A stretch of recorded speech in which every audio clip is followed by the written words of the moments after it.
என் பேர் வேணு. நான் சென்னை துறைமுகத்தில் இருக்கிறேன். எங்கள் ராஜேஷ் அண்ணா ஒரு தலைமையில் நாங்கள் வந்திருக்கிறோம். தளபதியோட ஆணைக்கிணங்க இன்றைக்கி லாக்அப் டெத் மரணத்துக்காக நீதி விசாரணை கேட்டு நாங்கள் ஒரு 20 நாளாக இதுக்காகவே அங்கே எல்லா பர்மிஷன் கேட்க தமிழ்நாடு ஃபுல்லாக பர்மிஷன் இல்லை. இப்போ நாங்கள் நடந்து வர பாதையில் எந்தெந்த தமிழ்நாட்டில் எந்தெந்த டிஸ்ட்ரிக்ட்லேருந்து வராங்களோ எல்லா இடத்துலையும் எல்லாரையும் ஸ்டாப் பண்ணி அவங்கள வண்டி இந்த சென்னைக்கு வர விடாது, அலோவ் பண்ண மாட்டாங்க, தடை பண்ணுறாங்க. இங்கே சென்னையில் பக்கத்தில் இருக்கிறோம் நாங்கள் வால்டெக்ஸ் ரோட்டில் துறைமுகத்தில். அங்கேருந்து எங்களை வர விடுறதுக்கு சென்ட்ரல் எல்லாரையும் ஸ்டாப் பண்ணி நாங்கள் நடந்து வந்துருக்கிறோம். இவ்வளோ தூரம் எவ்வளோ பெரிய போராட்டத்தை சந்தித்தாலும் இதுக்கு நீதி எங்களுக்கு வேணும். நீதி வராத நாங்கள் ஓய மாட்டோம். எங்கள் தளபதியோட ஆணைக்கிணங்க நாங்கள் எல்லாம் செயல்பட்டு தான் இருப்போம். இது தமிழக அரசு ஏற்று எங்களுக்கு நல்ல ஒரு நீதி கிடைக்கிற வரைக்கும் நாங்கள் அந்த போராட்டத்தை கைவிட மாட்டோம். லாக்அப் மரணம் இந்த 4 வருஷமாக நடந்து தானே இருக்குது. அதுக்காக தான் தளபதி இப்போது ஆட்சிக்கு வந்த பிறகு, தளபதி தலைமையிலான அரசு வந்த பிறகு இதை நாங்கள் அறவே தவிர்க்கணும். இது எங்களுக்கு தேவையில்லை. இதே மாதிரி நடந்தால் நேற்று மதுரையில் ஒரு சம்பவம் நடந்திருக்குது. இது மாதிரி அடுத்தடுத்து நடக்கக்கூடாதுன்றதுக்காக தளபதி இன்றைக்கி இவ்வளோ பெரிய ஆர்ப்பாட்டத்தை வச்சுருக்கிறாரு. இது மூலயமா ஒரு நீதி கிடைக்கிற வரைக்கும் நாங்கள் போராடிட்டு தான் இருப்போம். ஒரு குற்றம் சாட்டப்பட்டவர்கள் கூட்டு போய் விசாரிக்கிறாங்க. அந்த சம்பவத்தில் இது போன்ற ஒரு சம்பவம் நடக்குது. குற்றம் சாட்டப்பட்டவங்களாம் காவல்துறை அந்த மாதிரி விசாரிக்கக்கூடாதுன்னு விசாரிக்கலாம். அப்படி விசாரிக்கக்கூடாதுல்ல. அந்த விசாரணை உங்களுக்கு பண்ண சொல்லி அடித்து துன்புறுத்தி சாவடிக்கிற அளவுக்கு உங்களுக்கு ரைட்ஸ் கொடுத்தது யார்? விசாரிக்கிறதுக்கு தான் நீங்கள் போலீஸ் விசாரிக்கலாம், நீங்கள் இட்டுன்னு போய் வைக்கலாம். உங்களுக்கு தப்பு செஞ்சால் உங்களை ஜெயிலில் போடலாம். அடித்து சாவடிக்க சொல்கிறதுக்கு உங்களுக்கு ரைட்ஸ் கொடுத்தது யார்? அந்த காவல்துறை தலைமை யார்? அந்த அளவுக்கு உங்கள் ரைட்ஸ் இருக்கும் தானே பண்ணுறாங்க. பயம் இவ்வளோ பிரச்சனை நடந்தும் நேற்று மதுரையில் செஞ்சுருக்கிறாங்க. அப்புறம் என்ன பண்ண முடியும்? ஜனங்க இதை ஒரு ஸ்டேஷன் போகிறதுக்கு கூட இப்போ பயமாக இருக்குது. இப்போ ஏற்கனவே 5 பேர் கைது பண்ணிட்டாங்க, சஸ்பெண்ட் பண்ணிட்டாங்க, எல்லா நடவடிக்கை எடுத்திருக்காங்க. இன்னும் என்ன வேணும்? இன்னும் இது நடக்கக்கூடாது, அறவே நடக்கக்கூடாது.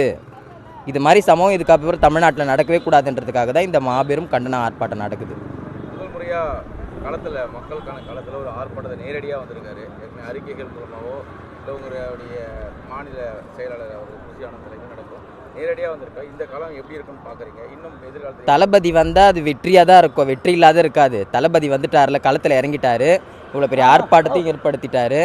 இது வெற்றியாக தான் இருக்கும். இந்த தமிழ்நாடு அரசு அது கண்டிப்பாக ஒரு பதில் சொல்லி ஆகும். தளபதிக்கு முதல் வெற்றியாக தான் இது அமையும். ஏன் எல்லா இடத்துலையும் தடுத்து நிறுத்துறாங்கன்னா அவருடைய ஜனங்க அவர் வந்தார்னாலே ஜனங்க வரும், அவர் வரலனாலும் ஜனம் வரும். அந்த ஜனங்க இங்கே அவங்க நிறைய காட்டக்கூடாதுன்றதுக்காக அங்கே எல்லாரும் ஸ்டாப் பண்ணி ஜனங்களை அப்படியே திருத்துறாங்க. இருந்தாலும் ஜனங்க பாருங்கள் நடந்து வந்துட்டு தான் இருக்கிறாங்க. எவ்வளோ தூரத்தில் பஸ்ஸை நிறுத்தினாலும், எங்கே எவ்வளோ தூரம் வண்டியை ஸ்டாப் பண்ணாலும் அங்கேருந்து ஜனங்க இன்றைக்கி ஈவினிங் ஃபுல்லாக நைட்டு வரைக்கும் நடந்து வந்துட்டு தான் இருப்பாங்க. அதை யாராலையும் மாற்ற முடியாது. எங்களுக்கு நீதி வேணும், அதுதான். எங்களுக்கு அவரை சின்னதுலேருந்தே பிடிக்கும். நாங்கள் அவரை தீவிர ரசிகர். பிடிக்காதுன்னா இருக்கு. கடவுள் பிடிக்குன்றதுக்கு நம்ம காரணம் கிடையாது. பெத்த அம்மா அப்பா இப்போ கடவுள் பிடிக்குன்றதுக்கு நம்மளுக்கு காரணம் கிடையாது. பெத்த அம்மா அப்பான்றது நம்மளுக்கு பிடிக்கும். அது அந்த வகையில் வந்த ஒரு சார் எங்கள் தளபதி. இப்போ நம்மளுக்கு கடவுள் நம்மளா பிறந்து வளர்ந்தோம்.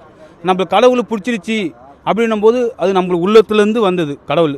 அதுவும் பெத்த அம்மா அப்பாவை நம்ம பார்க்குறோம், நம்மளுக்கு பெற்று வளர்த்தவங்க. அதேமாதிரி அந்த வகையில் வந்தவர் சார் எங்கள் தளபதி. நாங்கள் அந்த வகையிலேருந்து நாங்கள் பார்த்துட்டு வந்தோம் சார். 25 வருஷமாக நாங்கள் ரசிகர் மன்றமாக இருந்தோம், நற்பணி மன்றமாக இருந்தோம், மக்கள் இயக்கமாக இருந்தோம். இப்போ தளபதி தமிழக வெற்றியை கழகன்ட்டு கட்சி ஒன்று உருவாக்குனார். நாங்கள் அதில் இயக்கத்தில் அவர் கூட நாங்கள் பயணிக்கிறோம் சார். இப்போ நிறைய பேர் நிறைய அரசியல் தலைவர்கள் வந்திருக்காங்க.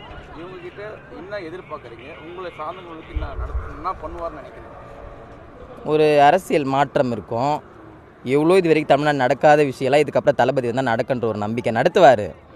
முக்கியமாக இந்த மாதிரி முக்கியமான விஷயம், லாக்அப் டெத்து, பெண்களுக்கு எதிரான வன்கொடுமை, பெண்களுக்கு பாதுகாப்பு, இந்த மாதிரி முக்கியமான விஷயம்லாம் தளபதி நடத்துவாருன்னா எல்லா ஜனமும், எல்லா தமிழ்நாடு மக்கள், பெண்கள், ஆண்கள் எல்லாருமே தளபதி வரணுன்றது ஒரு கட்டாயமான வேண்டுகோள். அது 2026 கண்டிப்பாக நடக்க போகிற ஒரு உண்மை. அது மட்டும்தான். நல்ல விஷயங்கள் நடக்கும். இது வரைக்கும் நடக்காத விஷயத்தெல்லாம் கொண்டு வருவார். இந்த மாதிரி அவங்க பண்ணுற வன்முறையெல்லாம் கண்டித்து ஒரு நல்ல விஷயம் செய்வார்ன்றது ஒரு நம்பிக்கையில் நாங்கள் எல்லாருமே ஒரு பின்னாடி இருப்போம். கடைசி வரைக்கும் இருப்போம்.